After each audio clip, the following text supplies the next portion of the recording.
Hey, what's good guys? Welcome back to another video, and yes, you are not imagining things. This is a video on Outriders. Now, I'm sure many of you have seen it already, but if you haven't seen it yet, there's actually a massive free update coming out tomorrow for Outriders called New Horizon, and it is absolutely packed with content. So jumping straight into what's new, many of you will be pleased to know that the expedition timers have been completely and utterly removed in this update. No longer do we have to fully build into DPS in order to get those gold completion times to get the best rewards. Come tomorrow, you'll be able to build your character in literally any way you see fit. Now, as long as we can complete the mission, we will get rewarded for it. It doesn't matter if you can do the mission in 10 minutes or 1 hour, you will get the same exact rewards every single time as long as you can get it done and get through the mission. Which means you're going to be able to build into a tank build or a DPS build or a support build, whatever you want to do. As long as you can complete the mission, you can get rewarded for it. Which I think is a super good addition to the game. This was highly needed because everyone built DPS back in the day.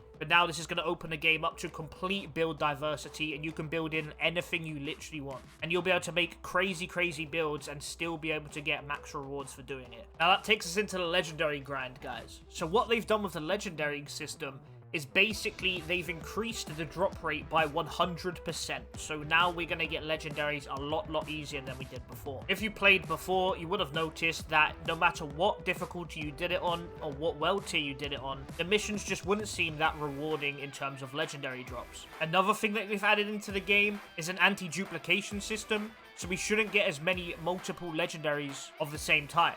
Now, another fantastic change they've also made is to Eye of the Storm, which is, of course, if you remember, is the end mission. Now, the change that they've made there is when you finish Eye of the Storm, you're actually going to be able to choose from a legendary reward every single time you clear it. You're going to get one of 3 choices, and those choices are completely random from the entire legendary loot table. Now, our favorite vendor, Tiago, is actually back and has been reworked slightly. Now, we actually have an option to select a random legendary from the entire loot pool from him. You'll also notice that there's a reroll option at the bottom which you can spend currency on, and once you activate that, it will reroll all of the legendaries that he has in his store to sell you. Now, the next addition we're getting to the game, guys, is probably one of the most requested features I'm sure they've been asked. I know it is definitely one of mine, and that is, of course, Transmog.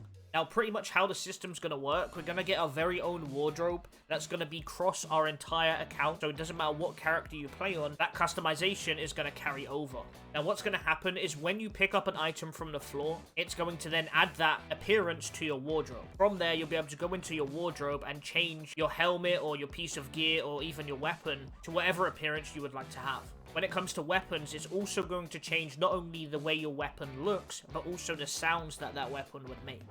So for example, if you pick up a headpiece, you can change it to any other looking headpiece in the game. Same for a shotgun, you can change that shotgun. Say you have a blue shotgun, you could change it for any other shotgun in the game. It will also change the weapon sounds, and however that shotgun sounds, it will sound the exact same. So not only can you have a crazy good build, but you can also look crazy good whilst doing it.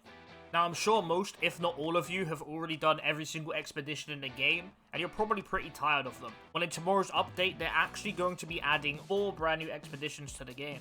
Now, the first of those expeditions is called Molten Depths. In this expedition, we'll be sent back to Eagle Peaks, where we are sent to a hidden power station, in which we need to fight our way through and take it back online. The second expedition we're getting is City of Nomads. In the City of Nomads expedition, we team up with Nomad, who we first met during a side mission in the game, who's haunted by sins of his past, in where we need to protect an old Pax village. The third expedition is called Marshal's Complex. Corrigan, the Grand Marshal himself, asked you to claim back a complex that has been overrun with insurgents. But once getting there, we might realize there is more to the mission than meets the eye. And last but not least, we have the Wellspring. Tiago has told us about a sacred place that pilgrims used to go and sacrifice treasures into huge wells. You and your team are in search of these relics, but there is a huge storm brewing and it's getting much stronger. Now, max level players will have access to the first of the 4 new expeditions on release, with the rest of the expeditions unlocking at challenge tiers 4, 8, and 12. I just want to say a big thank you if you're still watching the video, guys. Your support really does mean the world to me, and hopefully I'll see some of you in the live stream tomorrow, when the update goes live. If you could give the video a like, it'd be amazing. It really does help the channel grow. And always, if you want to see more Outriders content in future, hit that sub button for me.